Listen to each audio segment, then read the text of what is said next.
Hello students, तो last session में हमने क्वेश्चन नंबर 12 तो कंप्लीट किया हुआ है। इस समय हम set number 5 multiple choice question solve कर रहे हैं। और जैसा कि मैंने अभी बताया, मैंने क्वेश्चन नंबर 12 तो कंप्लीट किया हुआ है मल्टीपल चॉइस क्वेश्चन के।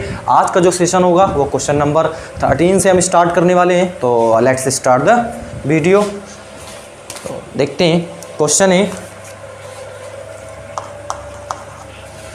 13 है, इसमें कहता है यदि xi वर्गीकृत आंकड़ों के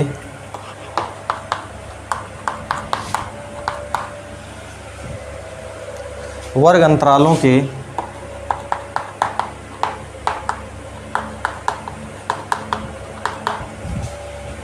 मध्य बिंदु हैं, मध्य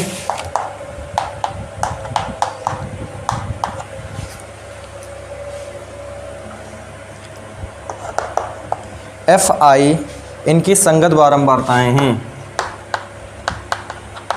इनकी संगत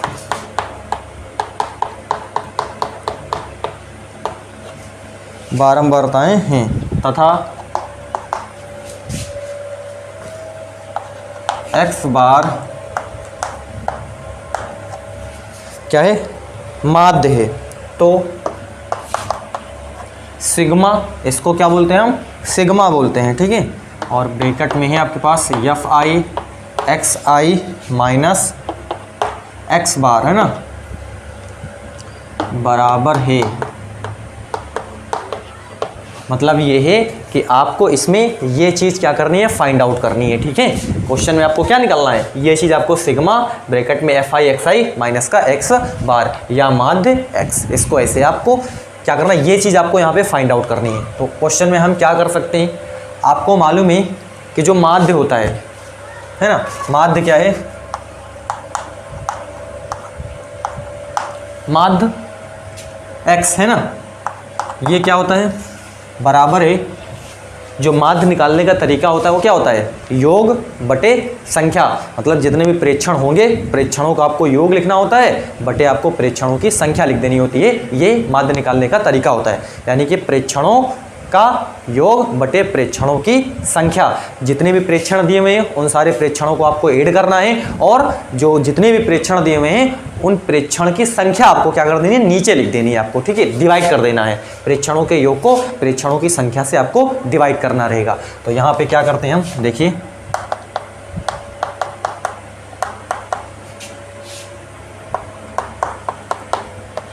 बटे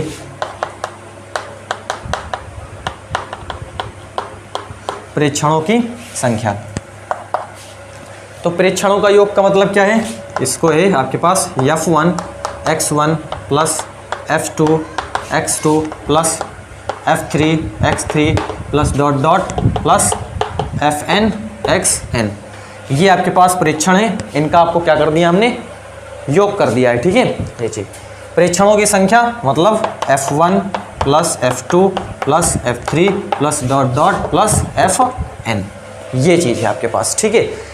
तो प्रेक्षणों का योग हमने f1 x1 plus f2 f2 plus f3 x3 plus dot dot dot plus fn xn, और बटे आपके पास जो प्रेक्षण हैं उनका आपको क्या कर देना है, यहाँ पे प्रेक्षणों की आपको संख्या लिख देनी। तो हमने संख्या लिख दी f1 plus f2 plus f3 और प्लस डॉट डॉट क्या लिख दी हमने, प्लस fn। ये क्लियर। इसका मीनिंग क्या है, इसका मीनिंग है सभी को जोड़ करके हम देखो, इतनी बड़ी चीज़ को हम बहुत सिंपल वे में इसको क्या कर सकते हैं, लिख सकते हैं। वो सिग्मा की मदद से, इसको फिजिक्स की लैंग्वेज में सम्मिशन भी बोलते हैं, इसको क्या बोलते हैं, इसको सम्मिशन। मतलब सभी का जोड़ है, ये साइन है योग का, ये क्या करता है, इसका मीनिंग है योग करना, ये सभी चीज़ को योग कर देता है, ठीक है। अगर आपने ये लगा दिया तो इसका मतलब आपने इन सारी चीज़ों को जोड़ दिया, ठीक है। देखो कैसे, ये हमने लिख दिया सिग्मा, और यहाँ पे क्या चीज़ है आपके पास, f है ना, यही तो बदल रहा है, 1 2 3 ये बदला ना, इसको आप i लिख दो। x भी देखो बदलना ना, 1 2 3 ऐसे लिख दो, इसको भी i आप i लिख दो, और बटे इसको भी जोड़ने का मतलब सभी को जोड़ने का तरीका क्या है, आपको सिग्मा लिख दिया, और आपके पास केवल यही दो ना, वही बदला ना, 1 2 3 है ना, तो इसको आपको i लिख देना ऐसे करके, ठीक है। क्लियर, इतना आपको करना रहेगा। तो ये है आपके पास x बार माध्य ना, बराबर सिग्मा fi एक्स आई बटे सिग्मा एफ आई। सिग्मा एफ आई जो होता है वो एन के बराबर होता है। इसको आपको मालूम होना चाहिए कि जो सिग्मा एफ आई है वो एन के क्या है, बराबर है। यहाँ पे इसको इसके साथ मल्टीप्लाई करते हैं तो ये एन एक्स बार हो जाएगा बराबर सिग्मा एफ आई, और ये क्या हो जाएगा एक्स आई। तो आपको यहाँ से एक चीज़ मालूम कर लेनी है कि सिग्मा एफ आई एक्स आई जो है वो बराबर है किसके, एन एक्स बार के। ये यहाँ से हमको रिजल्ट मिलता है। अब देखिए आपको क्या फाइंड आउट करना है, हमको देखिए यहाँ पे निकालना है सिग्मा और ये F i x i minus का एक्स बार, यही तो आपको फाइंड आउट करना है बराबर। इसमें हम क्या कर सकते हैं, इसमें हम इसको देखिए हम कैसे लिख सकते हैं। इसका मतलब ये योग है ना, इसको अगर हम अलग करके लिखें, ये समिशन आपके पास दिया हुआ है, मतलब जो सिग्मा, इसको सिग्मा ही बोलो आप, ठीक है। क्या ये सिग्मा है, इसका मतलब योग है इस चीज़ का। तो इसको अगर आप इसका आप विस्तार करके लिखो, ठीक है ना, तो कैसे आप लिख पाओगे इसको, इसका मीनिंग है कि ये f1 x1 माइनस का x ऐसे प्लस f2 x2 माइनस का x ऐसे यहाँ पे, ठीक है। और फिर आपके पास क्या है यहाँ पे प्लस यहाँ से f3 x3 माइनस क्या हो जाएगा आपके पास ये x हो जाएगा, ठीक है। और यहाँ से प्लस आपके पास डॉट डॉट डॉट क्या हो जाएगा यहाँ से fn और ये xn, और यहाँ से आपके पास प्लस है ना, और यहाँ से माइनस का x बार है ना, ये बार हम लगा देते हैं, ठीक है। ये चीज़ है आपके पास, सिंपल। अब देखिए यहाँ पे हम क्या करेंगे, यहाँ पे sigma f i x i minus का एक्स बार बराबर, यहाँ पे हम देखिए f1 x1 plus f2 x2 plus f3 x3 है ना, और plus dot dot plus F N X N, इसको हमने एक ब्रैकेट में ले लिया, ठीक है। ये चीज़ हमने क्या कर ली, f1 x1 plus f2 x2 plus f3 x3 plus dot dot dot dot plus fn xn, इसको हमने एक ब्रैकेट में लिया प्लस। अब देखिए यहाँ पे क्या है आपके पास कि ये माइनस है, ठीक है। तो हम क्या करते हैं, यहाँ पे हम माइनस लेते हैं, क्या लेते हैं, माइनस लेते हैं। तो जब हम माइनस लेंगे तो ब्रैकेट में आपको क्या लिखना पड़ेगा, यहाँ से x बार प्लस क्या है x बार प्लस डॉट डॉट डॉट, ये कितनी बार है, ये आपके पास क्या है n बार है। अरे बार बार आपको दिखाई दे रहा है ना, या दिनों x बार है x बार x बार है, ये चीज़ कितनी बार है, ये n बार है। तो इसको हमने क्या लिख दिया इस तरीके से, यहाँ पे n बार, इसको हमने ऐसे लिख दिया यहाँ पे, ठीक है, सिंपल। तो sigma f i x i minus x bar बराबर, इसका क्या मतलब है, इसका मतलब है sigma f i x i, यही तो इसका मीनिंग है इस पूरा को मिला करके। और इसका मीनिंग क्या है, इसका मीनिंग है एक्स बार है ना, तो एक्स यन एक्स बार इंटू क्या लिख देंगे, यन है। तो एक्स बार जो है वो यन बार आया हुआ ना, तो हमने यन से इसमें गुणा कर दिया, सिंपल, ठीक है। तो अब क्या करेंगे, अब यहाँ से आप देखो sigma f i x i minus का एक्स बार बराबर सिग्मा एफ आई एक्स आई हमने यहाँ से निकाला हुआ है एन एक्स बार माइनस का एन एक्स बार, ऐसे लिख सकते हो। अब ये कट जाएगा, अरे आगे पीछे है, गुणा में इसका कोई मसला नहीं, ठीक है। तो सिग्मा एफ आई एक्स आई है ना माइनस एक्स बार बराबर आ जाएगा 0। तो रिजल्ट है कि इसका जो यहाँ पे मान निकल के आया है वो कितना आया है, 0 है, यहाँ पे शून्य है। उम्मीद करते हैं क्वेश्चन आपको क्लियर हो गया होगा, इसमें आपको डाउट नहीं होगा, ठीक है। तो इस प्रकार हम इस क्वेश्चन को क्या कर सकते हैं, सॉल्व कर सकते हैं। तो आप इसका स्क्रीनशॉट लीजिए, मैं हट जा रहा हूँ, और इसको आप प्रॉपर क्या कर लीजिए, समझ लीजिए, आराम से आपकी चीज़ें क्लियर हो जाएंगी। तो नेक्स्ट क्वेश्चन हम लेते हैं, आप इसका स्क्रीनशॉट ले लीजिए।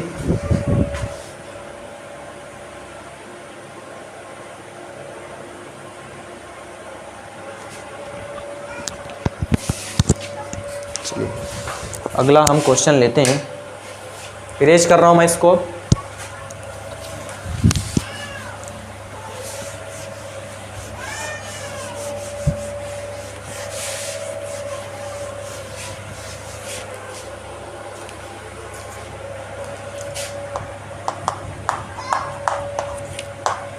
बंटन ही एक है प्राप्तांक, प्राप्तांक में 10 से कम,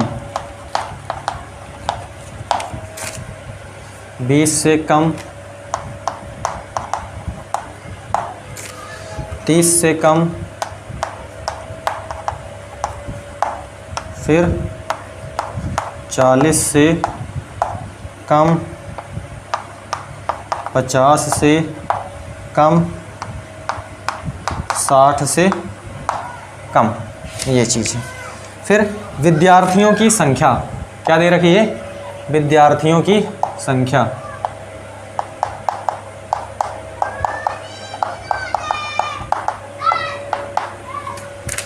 संख्या इसमें 3, 12, फिर 27,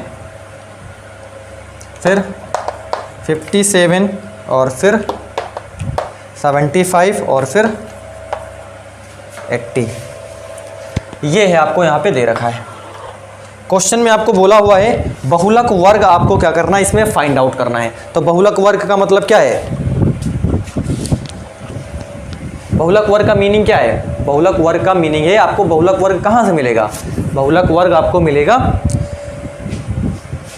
जिस वर्ग की बारंबारता क्या होगी, ज़्यादा होगी, जिस वर्ग की बारंबारता ज़्यादा होगी वो वर्ग जो होगा वो बहुलक वर्ग होगा। क्या काम ने, जिस वर्ग की बारंबारता ज़्यादा होगी वही क्या होता है, बहुलक वर्ग होता है। तो आपको यहाँ पे बारंबारता देखनी होगी कि बारंबारता ज़्यादा किसकी है, तो जिसकी बारंबारता ज़्यादा है वो क्या हो जाएगा, बहुलक वर्ग हो जाएगा। क्लियर है आपको, इतना आपको समझ में आता है। अब यहाँ पे समझिए, ये जो चीज़ यहाँ पे 10 से कम का मीनिंग क्या है, इसको आप अगर अच्छे से इसको चलिए मैं लिख देता हूँ, समझिए आप। ये है आपके पास प्राप्तांक, एक बार मैं फिर से लिखता हूँ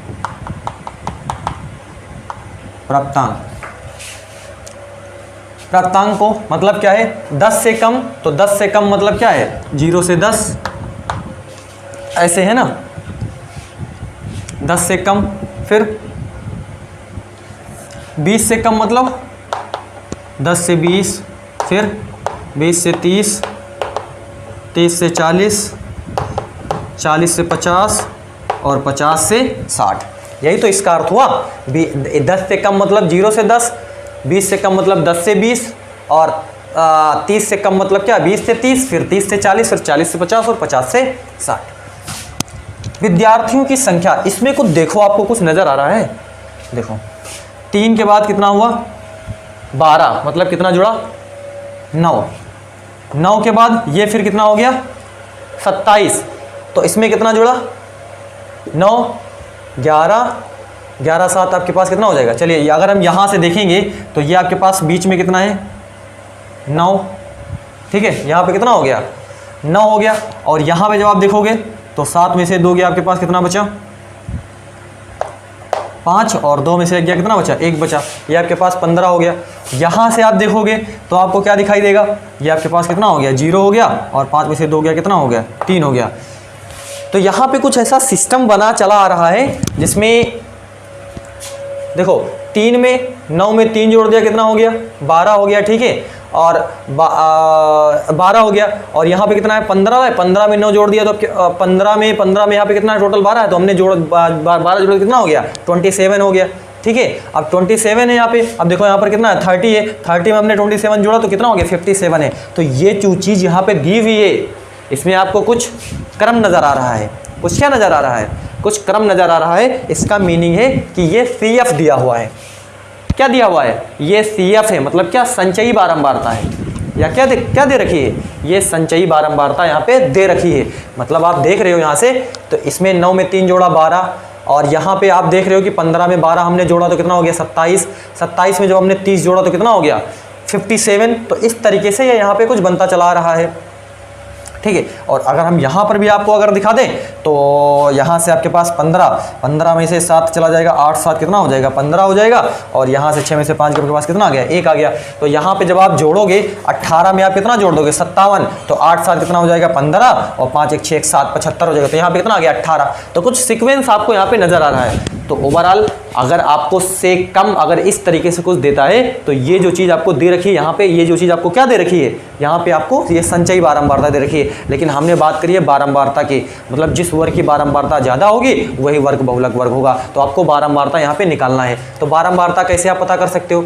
बारंबारता निकालने का तरीका क्या है कि आपको जो पहला वाला एलिमेंट है तो उसको आप, चलिए हम यहाँ पे बारंबारता निकालते हैं, ठीक है। और ये आपके पास क्या संचयी बारंबारता है,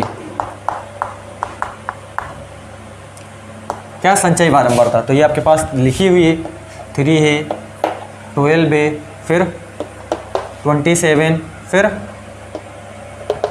57, फिर 75 और फिर कितना हो जाएगा 80 हो जाएगा। तो संचयी बारंबारता निकालने का तरीका क्या है? 3 है तो इसको हम 3 ऐसे ही लिखेंगे, ठीक है। आपने देखा होगा कि बारंबारता निकालने का तरीका जो ऊपर वाला होता है, फिर अगला जो आता है उसको हम जोड़ करके, फिर उसको जोड़ करके, फिर उसको जोड़ करके ऐसे हम संचयी बारंबारता निकाल लेते हैं। तो उसका माइनस करते चले जाना है आपको। अब 12 में से आप 3 घटा दो, कितना बचेगा?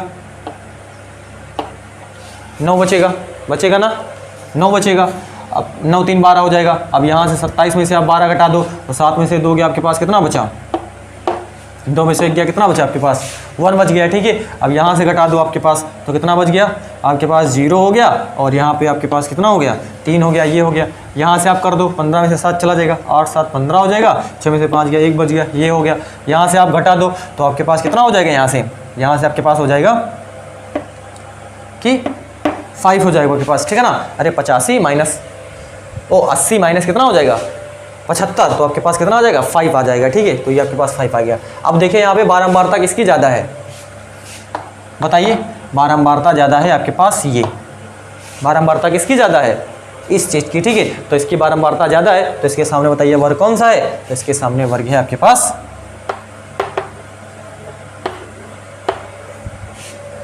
30 से 40, ठीक है। तो यही आपका क्या है? बहुलक वर्ग है।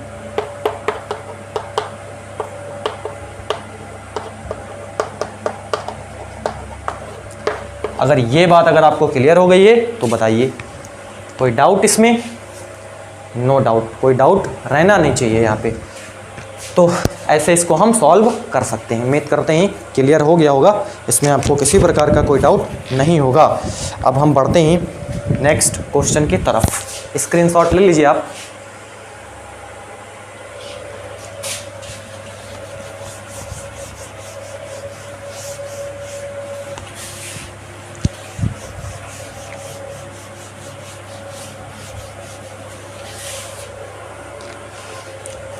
अगला क्वेश्चन है इसमें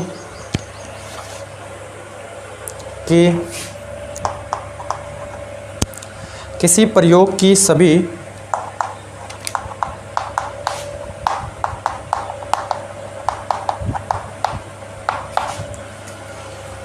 प्रारंभिक घटनाओं की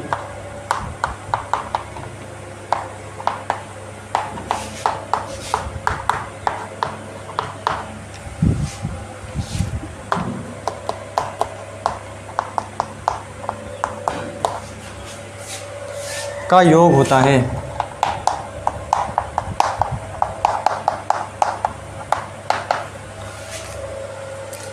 तो ये आप सिंपल में याद रखो, इसका मतलब है किसी प्रयोग की सभी प्रारंभिक घटनाओं की प्रायिकताओं का योग होता है। तो इसका योग 1 होता है। इसको आपको क्या रखना है?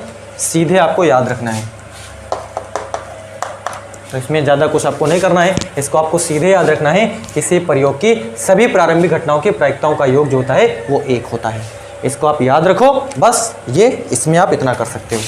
तो इस तरीके से इसको हम ऐसे बता सकते हैं। तो 1 होता है, इसको आपको केवल याद रखना है यहाँ पे, सिंपल, ठीक है। चलिए हम अगले क्वेश्चन की तरफ बढ़ते हैं। क्वेश्चन नंबर 16 इरेज कर रहा हूँ मैं इसको।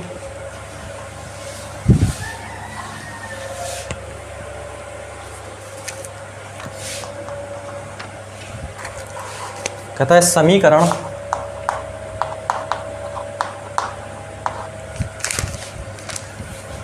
(15x माइनस 15y बराबर 8 और 3x माइनस 9y बराबर 24/5 के युग्म का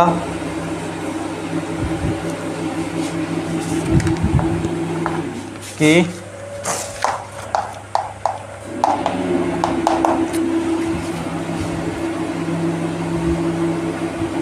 युग्म का हल है। ठीक है, हल है का मतलब क्या है?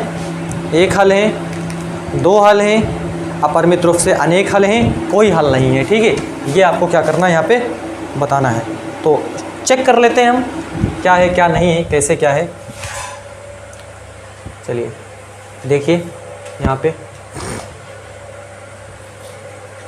आपको मालूम है कि अद्वितीय हल होगा अगर एक हल होगा। अगर एक हल होगा तो उसका मीनिंग है कि a1/a2 बराबर b1/b2 नहीं होना चाहिए। क्या काम नहीं? अगर एक अद्वितीय हल है, आपके पास यहाँ पे समीकरण युग्म दिए हुए हैं, दो समीकरण दिए हुए हैं, अगर इनका अद्वितीय हल है मतलब एक हल आता है, यूनिक एक हल आता है, तो उसका मतलब ये है कि a1/a2 बराबर नहीं होगा b1/b2 के। मतलब a1/a2 does not equal b1/b2। Clear? अगर अपरिमित रूप से अनेक हल हैं, अगर अपरिमित रूप से अनेक हल हैं, इसका मीनिंग है कि a1/a2 बराबर b1/b2 बराबर c1/c2 होगा। मतलब तीनों का जो रेशियो है वो बराबर होना चाहिए। और यदि a1/a2 बराबर b1/b2 तो है, लेकिन बराबर नहीं है c1/c2 के, तो वहाँ पे कोई हल नहीं की स्थिति आ जाती है। मतलब कोई हल नहीं आपके पास निकल करके आता है। तो ये बात अगर आपको समझ में आ रही है तो उम्मीद करते हैं कि क्वेश्चन आपका बन जाएगा। तो देखिए दो इक्वेशन दी हुई है आपके पास। एक इक्वेशन मैं यहाँ पे लिख देता हूँ, 15x माइनस का 15y बराबर 8 है, ये है। और एक है 3x माइनस 9y बराबर है 24/5 है, ये चीज़। ठीक है, तो देखिए समीकरण एक की तुलना हम करवा देते हैं a1x प्लस b1y बराबर c1 से। ठीक है, ये तुलना से कराने पर तो a1 के प्लेस पे क्या है? a1 के प्लेस पे है 15, b1 के प्लेस पे क्या है? माइनस का 15, c1 के प्लेस पे 8 है। क्लियर? a1 के प्लेस पे 15 है, b1 के प्लेस पे -15 है और c1 के प्लेस पे 8 है। अब देखिए समीकरण 2 की तुलना a2x प्लस b2y, उन बच्चों को पता लग रहा होगा क्या लिख रहे हैं वो। ठीक है, ये आपके दो चर वाले जो रेखिक समीकरण हैं उससे पूछा जाने वाला क्वेश्चन है और इजी क्वेश्चन है। आपको इसी में क्लियर हो जाएगा। आपको ये स्टैंडर्ड आपके पास एक मानक समीकरण होता है। ठीक है, रेखिक समीकरण का। ठीक है, a2x प्लस b2y बराबर क्या है? c2 से करने पर क्या है? यहाँ से a2 आप देखोगे तो a2 है आपके पास 3, b2 है आपके पास -9 और c2 है आपके पास 24/5। इतना आपको क्लियर है? ठीक, अब आगे देखिए हमने क्या है, हमको देखना है a1/a2। a1 कितना है? a1 है 15, a2 कितना है? a2 है 3। तो 3 1 जा 3, 3 5 जा, यानी कि बराबर आ जाएगा कितना? 5। तो a1/a2 बराबर कितना आ गया? 5 निकल करके आया। आगे देखिए b1/b2 क्या देखते हैं हम? b1/b2। b1 कितना है? b1 है, यहाँ से आप देख रहे हो b1 है माइनस का 15। b1 कितना है? माइनस का 15 है और b2 कितना है? माइनस का 9 है। तो ये यहाँ से क्या हो जाएगा? कट जाएगा। तो यहाँ से आप देखोगे 3 5 15, 3 3 9, मतलब 5/3। तो आपको यहाँ से दिखाई दे रहा है, क्या दिखाई दे रहा है? कि a1/a2 जो है वो बराबर नहीं है b1/b2 के। ठीक है, यहाँ है, ये चीज़ आपको दिखाई दे रही है। तो इसका मीनिंग है क्या है? अद्वितीय हल है, मतलब केवल एक और केवल एक हल है इसके। ठीक है, कितने हल होंगे? एक और केवल एक हल। तो यहाँ पे जो आपके पास यहाँ अतः हम लिखेंगे अतः समीकरण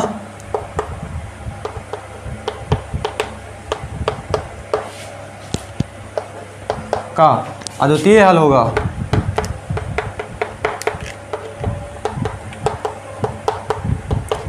अद्वितीय हल का मतलब क्या है? केवल और केवल एक हल,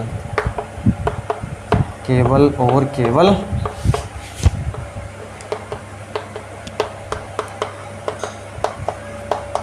बस, ये है इसका मीनिंग आपके पास, ठीक है ना। उम्मीद करते हैं ये भी आपको समझ में आया होगा, इसमें आपको किसी प्रकार का कोई डाउट नहीं होगा।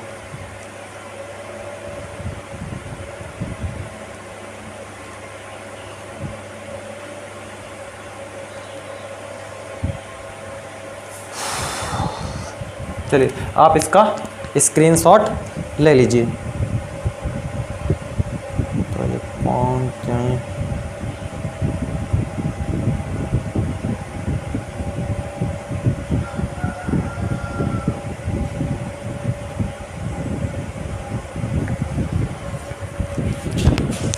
अगले क्वेश्चन की तरफ हम बढ़ते हैं,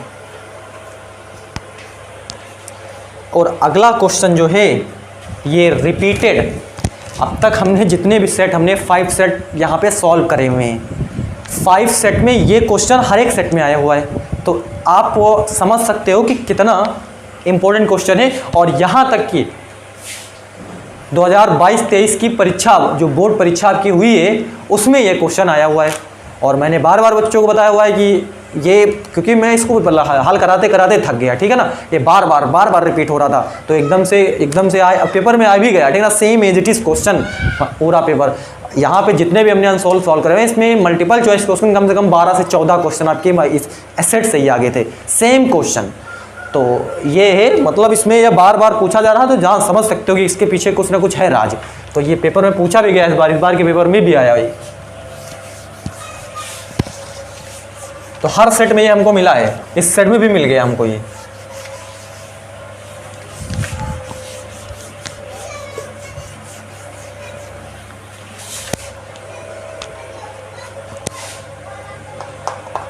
और मैं इसको हल कराऊंगा, हल तो करवाया लेकिन फिर से मैं हल कराऊंगा, ठीक है ना, इससे नहीं घबराना है आपको। चित्र में त्रिभुज ABC के आधार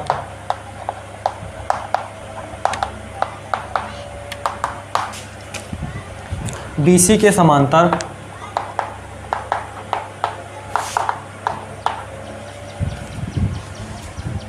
रेखाखंड PQ खींचा गया है।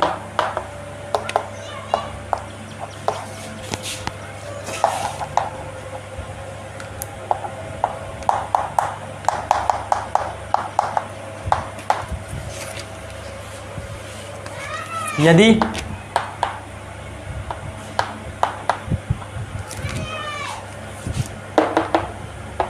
PQ का अनुपात जो है, PQ अनुपात BC जो है वो 1:3 है, तो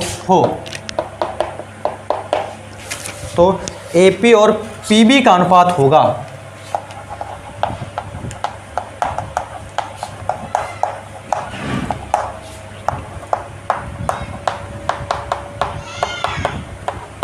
देखो, इसमें जो है ये ABC एक त्रिभुज है, BC के समांतर, ये देखो BC इसके समांतर, मतलब ये क्या है, एक PQ है, PQ में एक रेखाखंड खींचा गया है। यहाँ पे आपको क्या दिया हुआ है कि PQ बटे BC है ना, PQ बटे BC, इसको लिख सकते ना, अनुपात मतलब बटे, PQ बटे BC बराबर 1/3, ऐसे इसको लिख सकते ना, PQ बटे BC बराबर 1/3, उसको हम ऐसे लिख सकते हैं। हमसे ये पूछा हुआ है। अब देखिए यहाँ पे एक त्रिभुज ये वाला आप देखिए, और एक त्रिभुज आप पूरा देखिए ABC, एक त्रिभुज ये आप देखिए, ये दोनों त्रिभुज क्या है यहाँ पे समरूप हैं, ये दोनों त्रिभुज क्या है यहाँ पे समरूप हैं, और समरूप त्रिभुजों के संगत भुजाओं का जो अनुपात होता है वो समानुपाती होता है। यहाँ पे आप देख रहे हो चित्र से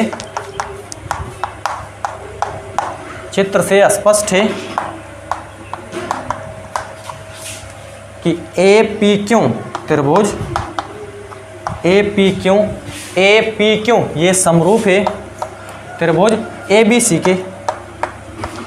ये इसके क्या समरूप है? तो समरूप त्रिभुजों के संगत भुजाओं का जो अनुपात है वो समानुपाती होता है। मतलब ए पी, ध्यान से समझिए आप, छोटे वाली भुजा में क्या लेना है आपको? ए पी लेना है, और बड़ी वाली भुजा में क्या लेना है आपको? A B. समझो आप, इस वाले त्रिभुज में देखोगे तो ए पी देखोगे, और ए बी सी में देखोगे तो आपके पास इसके संगत आपके पास ए बी हो जाएगा। ठीक है, ये बराबर।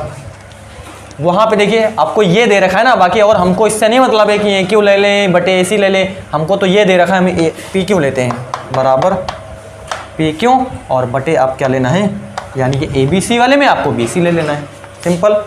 अब देखिए ए पी बटे ए बी को आप क्या लिख सकते हो? ए बी को लिख सकते हो आप ए पी धन पी बी, लिख सकते हो नहीं लिख सकते हो? जो आपके पास ए बी है यहाँ से यहाँ तक, इसका मीनिंग है यहाँ से यहाँ तक और यहाँ से यहाँ तक, ए पी धन पी बी, ये हमने लिख दिया बराबर। अब पी क्यू बटे बी सी आपको मालूम है, पी क्यू बटे बी सी 1/3 है, हमने लिख दिया यहाँ पे ऐसे। अब देखिए इसका गुणा इसके साथ करवा देते हैं तो 3AP बराबर, इसका गुणा उधर करवा देते हैं तो AP धन क्या हो जाएगा? PB हो जाएगा। अब AP देखो 3AP यहाँ पे, इसको हम इस साइड ले आते हैं क्योंकि इसके समान दिख रहा है आपको। 3AP माइनस का AP बराबर आपके पास क्या हो जाएगा? PB हो जाएगा। 3AP में से AP चला जाएगा तो 2AP बचेगा, तो 2AP बराबर क्या हो जाएगा? PB हो जाएगा। और यदि आप क्या निकालना चाहो? AP बटे आपको क्या निकालना है? PB निकालना है। तो PB को हमने इसके नीचे लाया ना, AP के नीचे हमने PB को लिया, तो एक बच गया, और इसको हमने इसके नीचे उतार दिया तो मतलब यहाँ पे 2 चला है। समझ में आ रहा है ना? अब आप ही सोचो, इसका गुणा इसके साथ कराओगे तो कितना हो जाएगा आपके पास? PB हो जाएगा, और इसका गुणा इसके साथ कराओगे तो 2AP हो जाएगा। वही तो लिखा है, 2AP बराबर PB तो लिखा है। तो आप यहाँ पे देख रहे हो कि AP का जो अनुपात है PB के साथ वो कितने का है? 1:2 का है। ये इसका आंसर है 1:2। इसका क्या है? राइट आंसर है। यानी कि आप यहाँ पे जो टिक करोगे वो 1:2 पे आप टिक करोगे। और मैं इसको बता दूं कि ये रिपीटेड क्वेश्चन है और इजी क्वेश्चन है, इजी क्वेश्चन है। यहाँ पे आपको दिखा देना है कि ये वाला त्रिभुज और बड़ा त्रिभुज यहाँ पे ए बी सी ये समरूप है, तो समरूप त्रिभुजों के संगत भुजाओं का जो अनुपात होता है वो समानुपाती, ये आपकी परमेय है। इसको मैं पढ़ाऊंगा आगे, आपके पास जो ज्यामिति है वहाँ पे मैं पढ़ाने वाला हूँ, लेकिन आपको यहाँ तक ये आपको मालूम हो जाना चाहिए। ठीक है कि ए पी बटे हमने ए बी लिख दिया, बटे चूंकि हमको ये नहीं लेना, हमको ये दिया हुआ था इसलिए हमने ये वाला ले लिया, पी क्यू बटे बी सी ले लिया। अब यहाँ पे ए बी को हमने ए पी धन पी बी में तोड़ दिया, बाकी को ऐसे ही हमने हल कर दिया। बाकी सिंपल है, आराम से इसको कर सकते हो। तो आप इसको नोट कर लो, मैं हट जाऊंगा ताकि आपको कोई दिक्कत ना हो। तो ये है, बढ़ते हैं हम अगले क्वेश्चन की तरफ।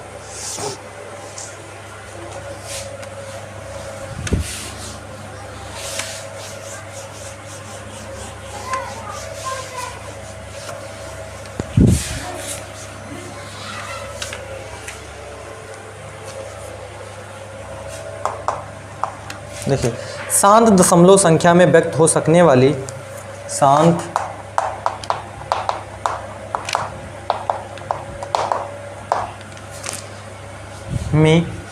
शांत दशमलव में व्यक्त हो सकने वाली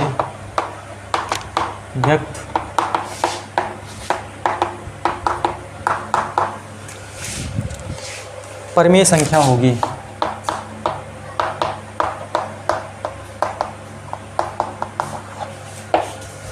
तो यहाँ पे क्वेश्चन पे डिस्कस करना पड़ेगा, जो आपके यहाँ पे ऑप्शन दिए हुए उन ऑप्शन पे आपको देखना पड़ेगा। तो देखते हैं हम। पहला ऑप्शन है आपके पास 77/210। कोई परमेय संख्या शांत होगी कब? जब हर में 5 आए केवल, या केवल 2 आए, या फिर 2 और 5 दोनों आवे, इसके अलावा कुछ और नहीं आना चाहिए। एक बार फिर से रिपीट करता हूँ। कोई परमेय संख्या शांत होगी यदि उसके हर में केवल 5 आए, या केवल 2 आए, या फिर 2 और 5 दोनों आए, इसके अलावा अगर कोई नंबर आता है तो वो जो परिमेय संख्या है उसका दशमलव प्रसार शांत नहीं होगा। उम्मीद करते हैं आपको क्लियर हो गया होगा। अगर अभी नहीं क्लियर हुआ है तो आप पीछे से जाइए और सुन लीजिए, तो समझिए। तो ओवरऑल बात आती है हमारी हर पे, तो हमको हर देखना पड़ेगा यहाँ पे, ठीक है ना। जो डिनोमिनेटर है उसको आपको यहाँ पे देखना पड़ेगा। तो डिनोमिनेटर हम सबका चेक करते हैं कि अगर वो 2 या फिर 5 आता है, या केवल 2 आता है, या फिर केवल 5 आता है, या 2 और 5 दोनों आता है, तब तो वो होगा शांत, नहीं तो फिर हम क्या बोलेंगे, वो नहीं है, ठीक है ना। ऐसे आपको समझ लेना है। तो यहाँ पे 210 है ना, इसका हम गुणनखंड कर लेते हैं। यहाँ पे 2 1 जा 2, 2 5 जा 10 हो जाएगा, ठीक है। अब यहाँ पे देखते हैं क्या हो जाएगा।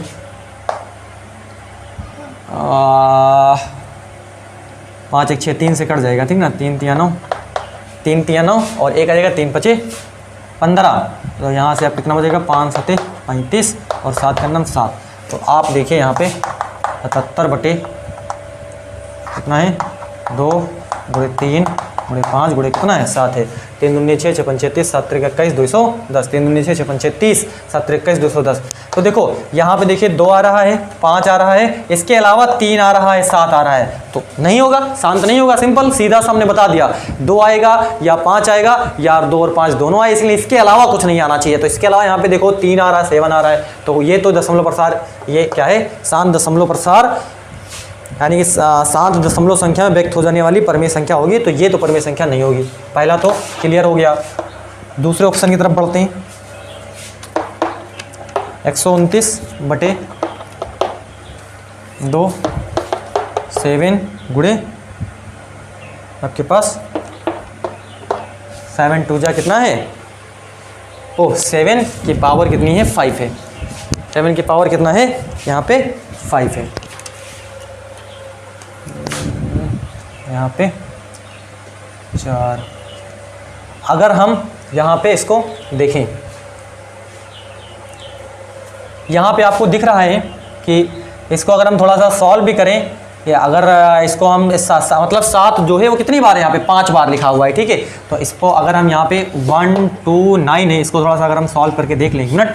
तो अगर इसको हम 7 से क्या करते हैं, डिवाइड करते हैं, तो 7 का नाम कितना हो जाएगा, 7 हो जाएगा, ठीक है।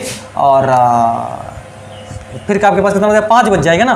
7 में 5 कितना हो जाएगा, 59 हो जाएगा। तो कटेगा नहीं, कहने का मतलब, ठीक है, 7 से नहीं कटेगा।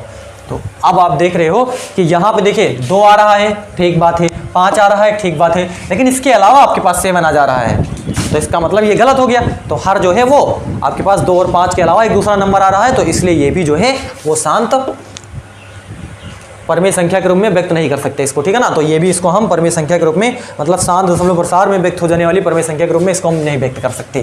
तो अब हम ऑप्शन नंबर 3 की तरफ बढ़ते हैं। तो यहाँ पे कितना है,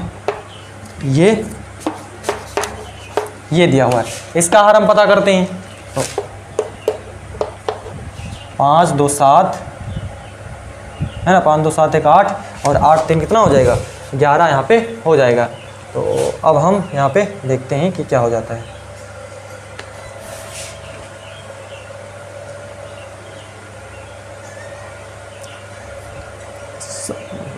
चलिए, ये भी नहीं है, एक बार मैं फिर से यहाँ पे देख लेता हूँ। 7 का नाम 7 यहाँ पे काट दे, 11 हो जाएगा, तो 11 तो 3 से नहीं कटेगा, ये भी चलिए बिल्कुल क्लियर है। यहाँ पे हमने देखा कि 7 का नाम 7, 5 अगर 59 हो रहा है, तो 59 भी आपके पास नहीं कट रहा है, तो 31 आपके पास कितना हो जाएगा, 25।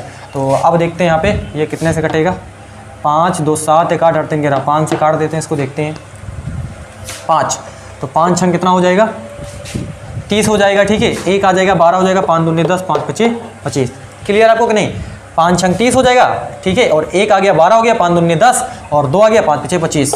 और यहाँ पे आपके पास कितना हो जाएगा, 5 2 7 7 6 13 है ना। फिर 5 का नाम 5 हो जाएगा, 1 आ गया, 5 दूनी 10 और फिर 5 5 कितना हो जाएगा, 25। 5 का नाम 5, 1 आ गया, 5 दूनी 10 5 5 25।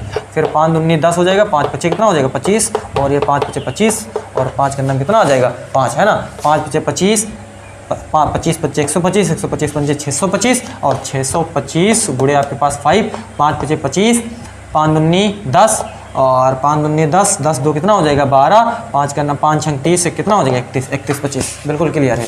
तो यहाँ पे 13 बटे कितना है आपके पास, 5 गुणे 5 गुणे 5 गुणे 1 2 3 4 5। तो यहाँ पे 5 बड़े आपके पास कितना है 5 है, तो यहाँ से आपके पास कितना आ जाएगा 5 की पावर में 1 2 3 4 5, तो 5 की पावर कितना हो जाएगा 5। तो हर में देखिए केवल क्या आ रहा है, यहाँ पे 5 आ रहा है, हर में केवल क्या आ रहा है 5 ही तो आ रहा है, यानी कि 5 जो है 5 बार आ रहा है, मतलब 5 के अलावा और कुछ नहीं आ रहा है, इसका मतलब है ठीक है ना। 5 कितनी बार भी आए इससे मतलब नहीं है, लेकिन केवल 5 आ रहा है, तो इसका मतलब इसका जो डिनोमिनेटर है वो ये बात संतुष्ट कर रहा है कि हर में केवल 5 आएगा, या फिर केवल 5 और 3 आएगा, या फिर ठीक है ना, या फिर 2 और या फिर जो है 2 और 5 दोनों आएगा, ठीक है। तब तो ये आपके पास क्या होगा, इसका दशमलव प्रसार शांत होगा, तो इसका दशमलव प्रसार क्या होगा शांत हो जाएगा। तो ये जो मतलब ये जो आपके पास ऑप्शन दिया हुआ है 13 डिवाइडेड बाई कितना है 31 25 है ना, मतलब 31 25 3125, ये जो ऑप्शन है वो बिल्कुल राइट ऑप्शन है, मतलब यही इसका क्या है सही आंसर है। मतलब इसको हम परमेय संख्या के रूप में क्या कर सकते हैं व्यक्त कर सकते हैं, जिसका दशमलव प्रसार क्या होगा शांत होगा। ठीक, क्लियर। इरेज कर रहा हूँ मैं इसको, अब आप इसको आपने समझ लिया, इसमें कुछ करना नहीं था, बस यही आपको मैंने समझाना था कि आपको हर देखना है, हर में केवल 5 आता है या फिर केवल 2 आता है या फिर 2 और 5 दोनों आता है, तब आप बोलना कि उसका दशमलव प्रसार शांत होगा, और अगर ये नहीं आता तो नहीं है, सिंपल, बस ऐसे आपको बोल देना है।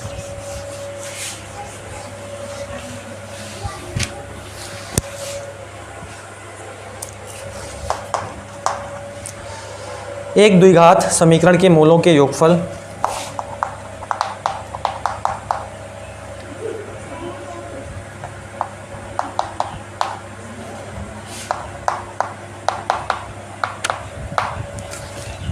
के मूलों के योगफल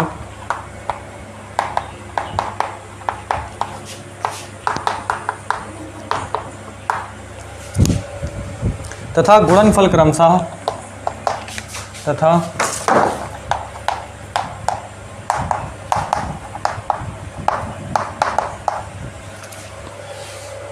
7 तथा 12 हैं, 7 तथा 12 हैं। समीकरण याद कीजिए।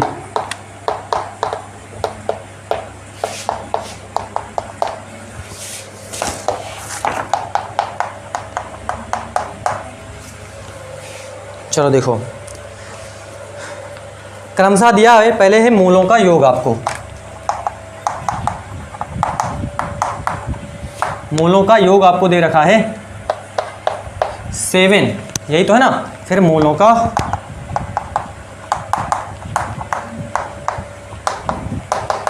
गुणनफल दे रखा है आपके पास 12, ये है आपको यहाँ पे दे रखा है। तो आपको अल्फा और बीटा के रूप में जो द्विघात समीकरण होता है उसका स्टैंडर्ड फॉर्म मालूम है। जो द्विघात समीकरण अल्फा और बीटा के रूप में होता है उसको आपको मालूम है। तो अगर हम कह दें यदि द्विघात बहुपद के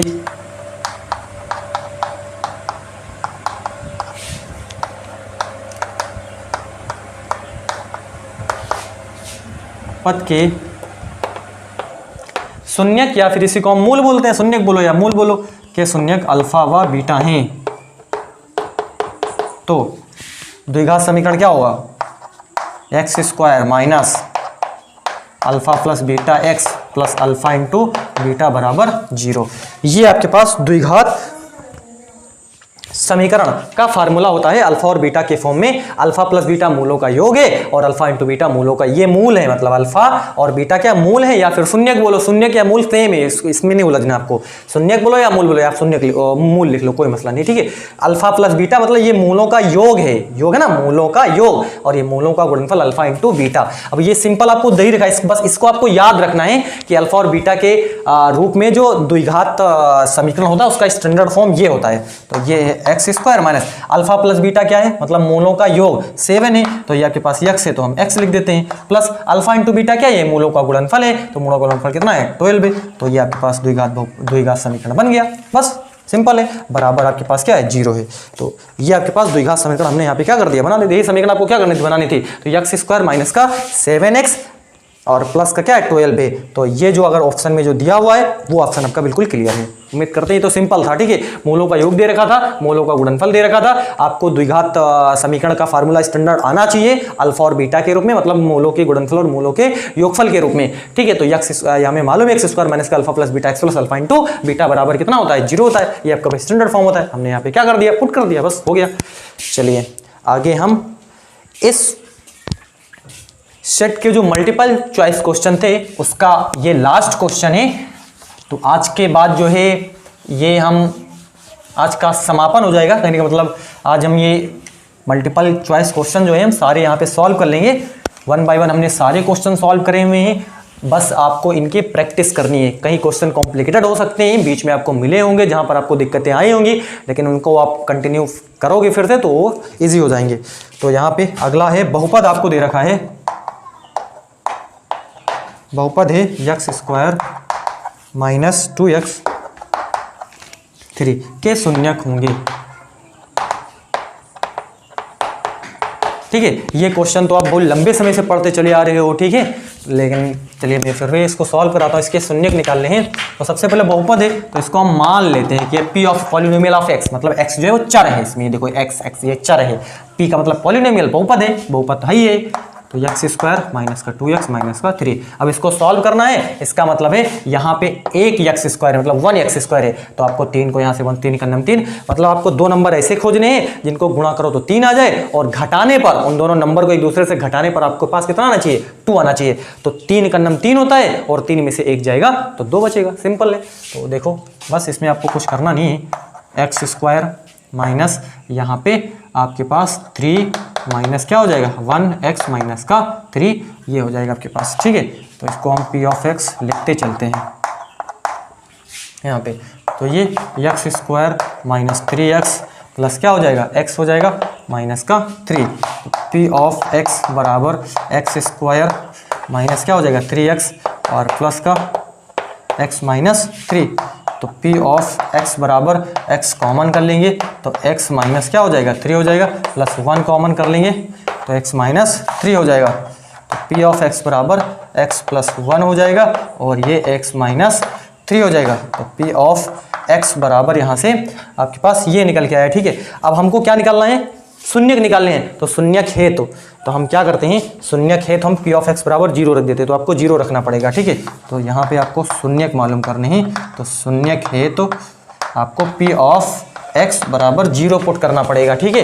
तो आप जब 0 पुट कर दोगे तो x प्लस 1 और x माइनस 3 बराबर 0 हो जाएगा, तो x प्लस 1 बराबर 0 हो जाएगा, या फिर x माइनस 3 बराबर 0। यहाँ पे थोड़ी स्पीड है बट इसको आप कर सकते हो, ठीक है। x बराबर माइनस का 1 हो जाएगा या फिर x बराबर क्या हो जाएगा 3 हो जाएगा। यहाँ पे तो क्या निकल के आए, शून्यक निकल के आया माइनस का 1 कामा 3। तो ये ऑप्शन जिसमें है वो बिल्कुल राइट है।